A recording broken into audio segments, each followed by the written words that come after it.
Hello there people, Weston here. Here's the third batch of demos from GOG's Spring Festival of 2022. Just playthroughs with brief summaries, not full-fledged reviews. I hope you like them. Game number 11 is Imagine Earth. Imagine Earth is a colony simulator where you build a habitat by balancing resource acquisition with environmental damage. The game is brought to life by delightfully detailed 3D graphics with very informative 2D icons for the interface. Where the game struggles is with character animations, the frozen still 2D images with limited and often unnerving animations of facial expressions straight out of the uncanny valley. The sound effects are a pleasant selection of beeps and dings, the music is appropriately soothing and unintrusive, and the voice acting is just bad. There's so little conviction and energy put into the lines that you can't help but feel people behind it should have eaten the morning cereal, and perhaps even drank the morning coffee before heading off into the recording booth. The game places you designating colony segments on a triangular grid, doing research, trading resources, and handling other such high-level matters. You don't get to meet the individual colonists, in fact you don't even really get to see them, but rather lord over them as part of a greater whole. Crucial to your success is striking a balance between resource acquisition and environmental damage. If you rip the planet apart in pursuit of materials, goods and dwellings, you'll end up with a polluted, uninhabitable wasteland. If you refuse to mar the planet's pristine beauty with your factories and lumber camps, nobody will want to live in your primitive, amenity-lacking, untamed wilds. In case you were wondering, no, the game doesn't try to lecture you, it merely features a handful of fairly reasonable mechanics, like people having a preference for forests and meadows directly next to their dwellings over smoke-billowing industrial facilities. I didn't have much fun with Imagine Earth. I understand the draw, you try to fit everything neatly into the landscape with homogeneous clusters for efficiency bonuses and needle upgrades accrued over time. There was just no particular payoff. You never get to see your colonists, you just see numbers ticking up or down. If you make the wrong move, you just progress slower or less neatly. Even if you somehow manage to spiral into failure, forcing you to restart, I don't think it would feel that bad. Similarly, doing well is equally unsatisfying. I know I'm saying this on the basis of a very limited experience with what amounts to a tutorial level, but I just can't bring myself to rank this highly. For those who love the genre, there are likely better games out there. There's nothing fundamentally wrong with Imagine Earth, and it seems to be competent in what it is doing. I just don't think it's doing anything interesting. 3 out of 5 stars.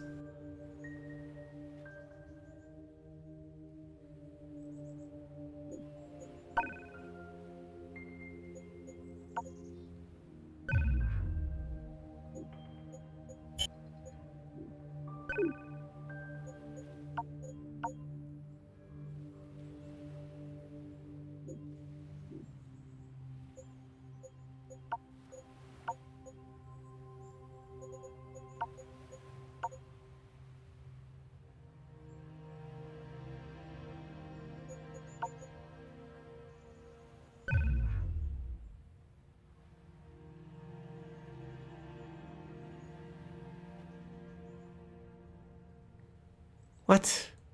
Something about temperature, but what? In this panel, you can research upgrades for your colony buildings that mostly make them either more efficient or more sustainable. Doing your own research takes time. You also can use research licenses to unlock technologies instantly.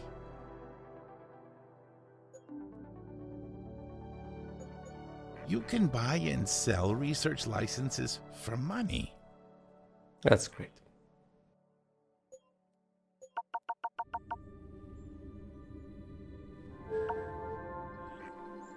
You've discovered nitro pumpkins, a rare plant that will fetch high prices on the galactic market.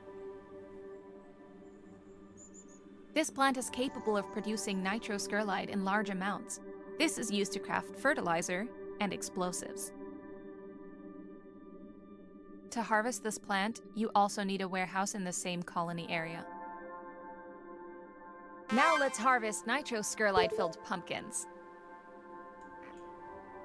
That was the most optimism I've heard in the entire game.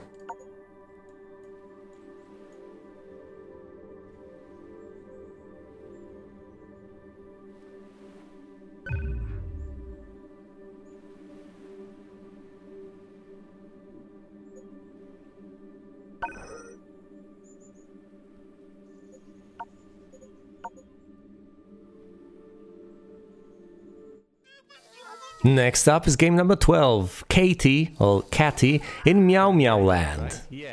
Catie in MeowmeowLand is a surreal, cat-filled point-and-click adventure game. The scenery is colorful and basked in soft light falling upon a plethora of elements populating it. The music complements the dreamlike atmosphere, sound effects are well-defined, though voice acting is comprised of monosyllabic grunts. I've called this a point-and-click, but it's basically that flipped on its head. In a typical point-and-click adventure game, you'd have plenty of dialogue, follow a story's plot, and use your intellect to solve puzzles, backtracking when necessary. In this game, there's no backtracking, there are no conversations, there's very little continuity holding it together, and the puzzles are significantly more nonsensical and unpredictable than the most obscure ones known from classics. I can't stress this enough, the experience is surreal, illogical almost, properly illogical, and dreamlike. This is not a bad thing, it's an artistic choice. It's an experience you're supposed to go along with and be dazzled by. This is a feast for your senses and emotions, not your intellect. I had a tough time letting go and enjoying myself here. Doing traditional commentary or analysis was borderline impossible here. Regardless, I understand the game's appeal. It's trying to do something entertaining and it manages to accomplish that adequately.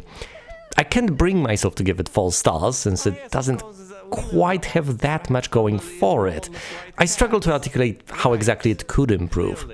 Proper voice acting would be one thing, possibly some improvements to the graphics and music without compromising the artistic vision. The game at its core is very simple, and it would be difficult to make anything particularly impressive using this formula. For being a competent entry, I granted 3 out of 5 stars.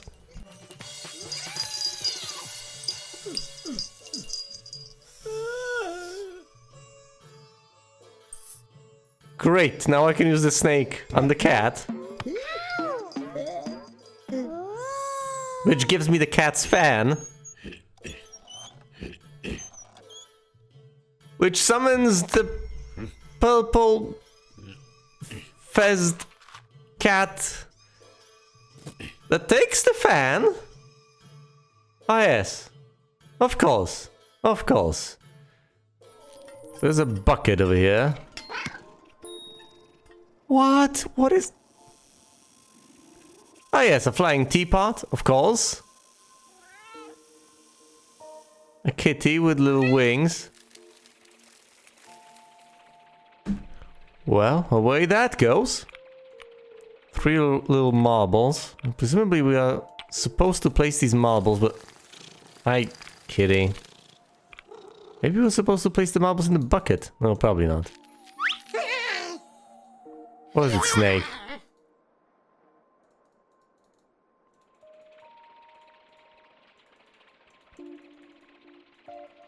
Now, I'd assume that we're supposed to place the marbles in these spare slots, but...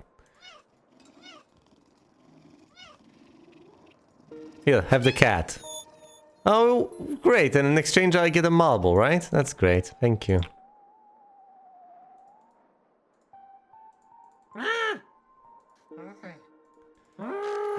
Where do I find the other marbles?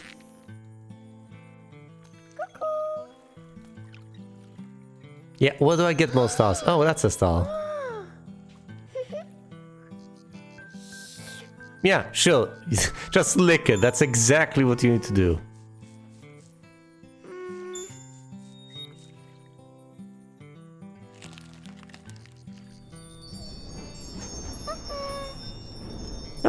Alright, the stars will now align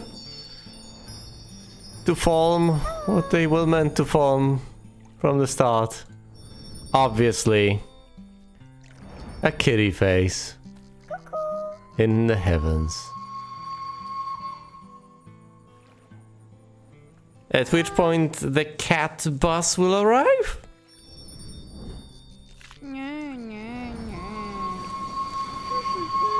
Might be a cat train.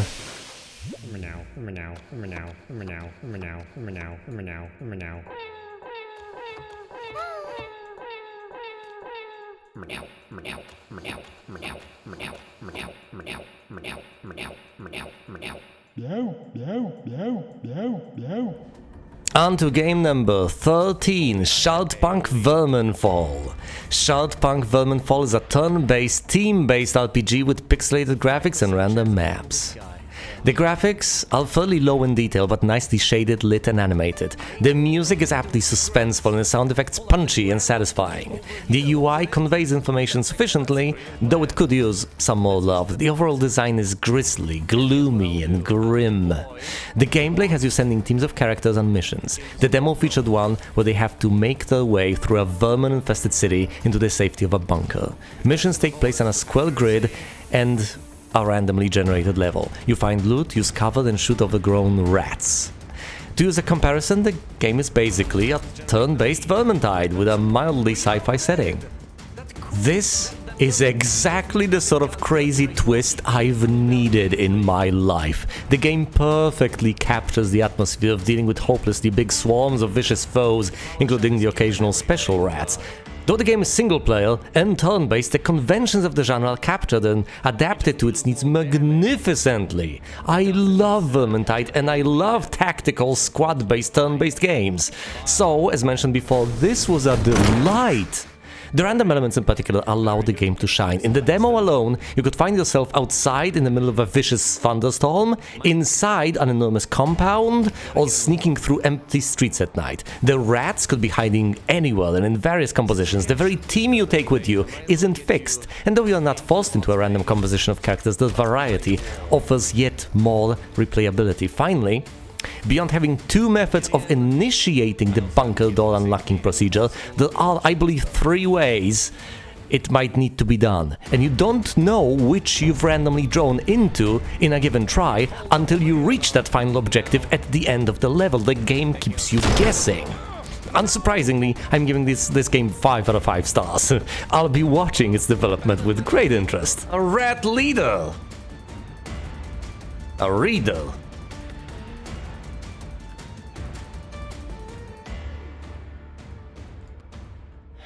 Quick shots, please.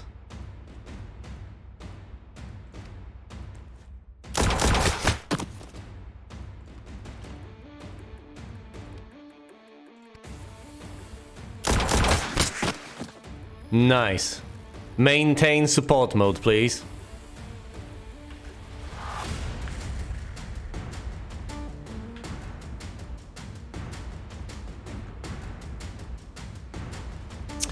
Damn it! I could have him leave support range, but is that the way to go?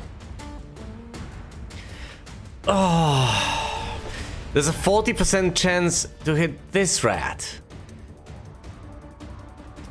and basically a certainty of hitting this one.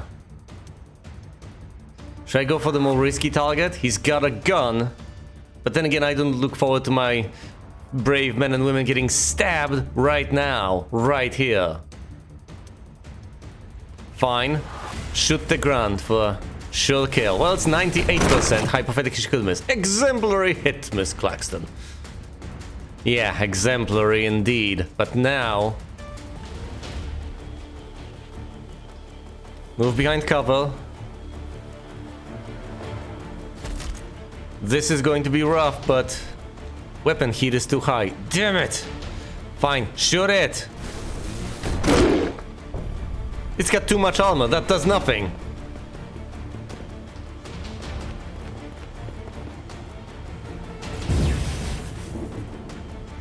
Open the door!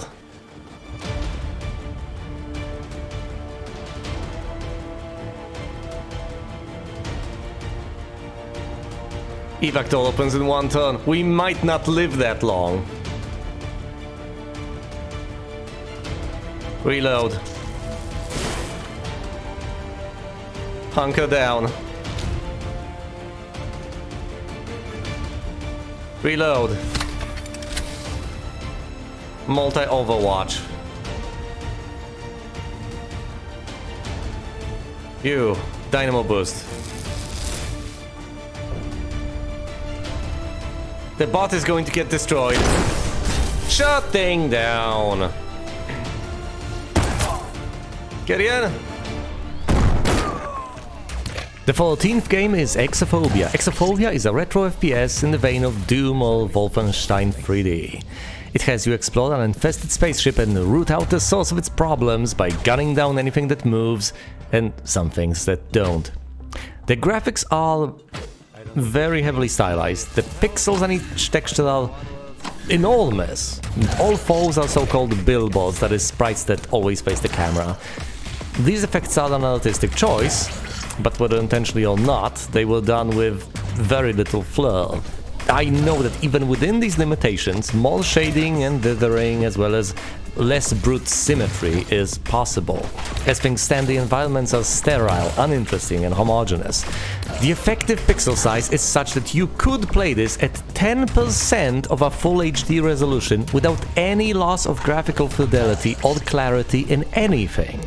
When you get to read text, about 6 lines fit vertically on the screen at once, compared to 25 you'd get on a standard 80 by 25 terminal. The sound effects are satisfying and appropriate. The music is a small selection of bland synth loops. The gameplay has you blasting things and blinking to evade or advance.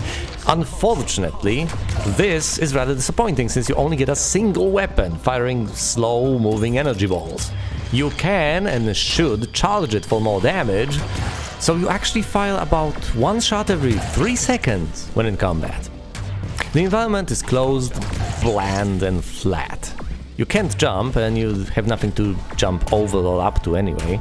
Likewise, you don't aim up or down. To make matters worse, the demo features copious amounts of indestructible foes that not only damage you, but confuse you, messing with your controls on hit. I understand how this might have been intended to inspire awe and to emotionally pay off once you obtain a method of dispatching them, if ever, but before that, it's merely frustrating. Suffice it to say that I didn't enjoy my time with Exophobia. I can appreciate a good retro FPS, and this wasn't it. To its credit, it didn't crash on me, and it wasn't actively atrocious. It seems to be a well-implemented but poorly designed game. It's just a boring slog with no unique selling point. There are better retro FPS games I'd much rather play. 2 out of 5 stars.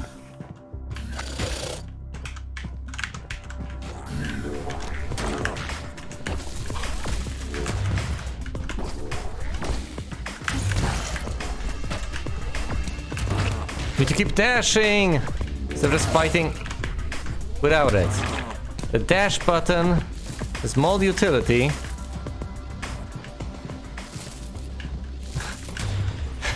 Yeah, then just its uses outside of combat, obviously. Push button to open door. That seems straightforward, doesn't it? Interesting.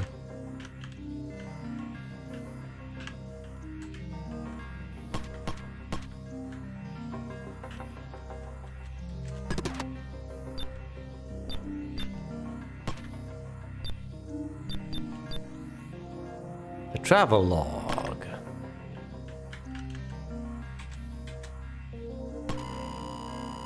We found a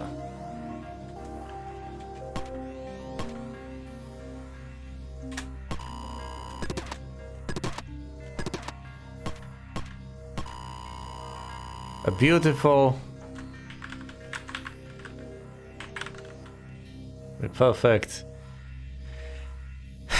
investigation break for this journey. Why are you zipping past these so quickly? Can't read them like that. Alright. Push the button, open the door.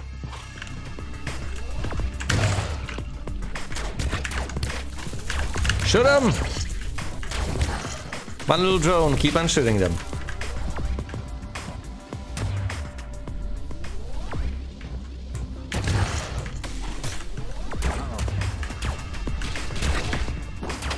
Oh no! I'm dizzy, disoriented, confused.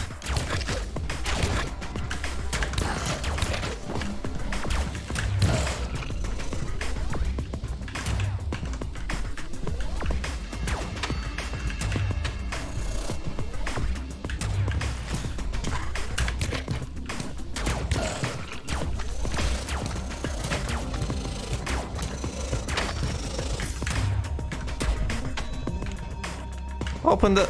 Damn it. Finally, game number 15 is Oaken.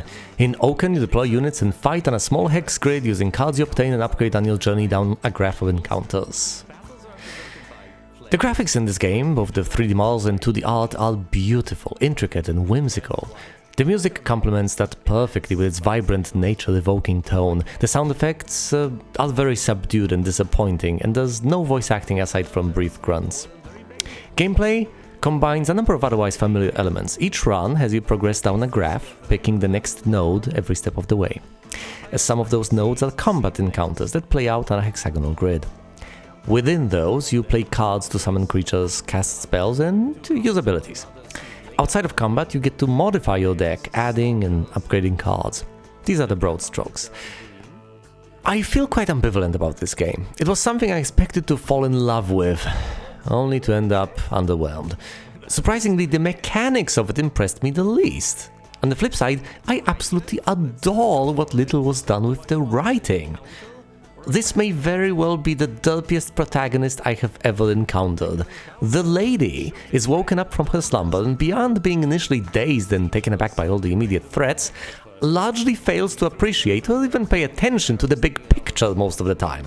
You'd think I'd find that unbearably annoying, but somehow it ends up being comedically adorable. I feel bad not being taken in by this, but it somehow doesn't feel right. Perhaps it's just too gentle for me in its presentation when my soul yearns for carnage and despair. Maybe little saplings bumping into one another just don't do it for me. Like Tveria, which is similar in many ways, though has bigger boards and more card variety. Perhaps the claustrophobic map size and the relative simplicity put me off. Whatever the cause, the game is certainly competent, but doesn't quite shine. That's 3 out of 5 stars from me. The best I can do is to cultivate something. Best I can offer, cultivation.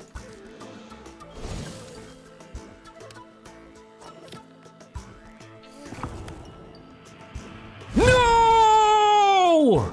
Of course they decided to work together to slay the tiny uncorrupted guy. Eesh.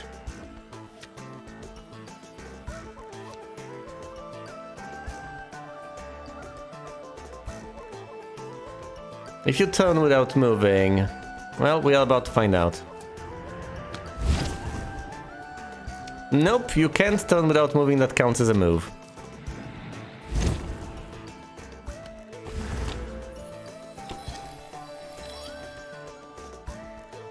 Nine more enemies?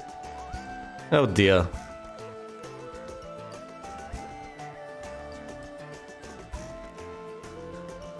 Fine, might as well create Aya.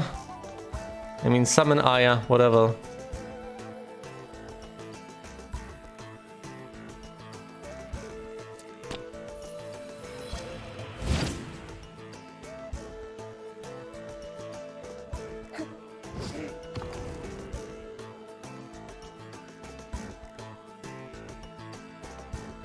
Oh dear. Can this shoot even though it's next to something?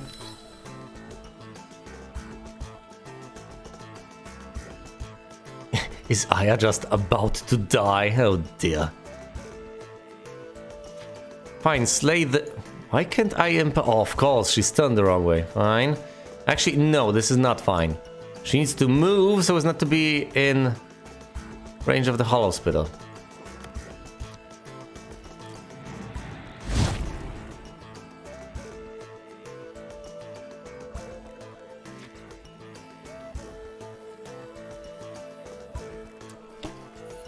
Wait, can't I just...